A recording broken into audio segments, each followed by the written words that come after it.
বনাই আছে এইটো গাহৰি হয় গাহৰি গ্ৰেভি কৰা হৈছে এইটো হৈছে আলু কণ আলু মই আজি আলু মটৰ বনাইছো এনেকে সৰু আলু হয় আৰু মটৰ গ্ৰীণ মটৰ এতিয়া গাহৰি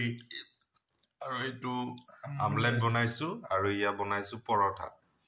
ইমান ধুনীয়াকে পৰঠা হোমমেড আচাৰ ইয়াত দিয়া ধুনীয়াকে দিয়া এতিয়া আমি খাম ধুনীয়াকে মিলি দুয়ো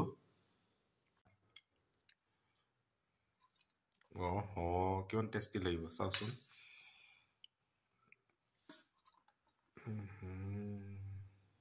आलू मटर हाँ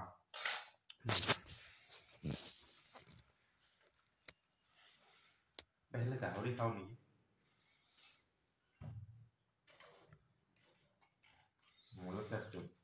गाहरी तमाम मस्त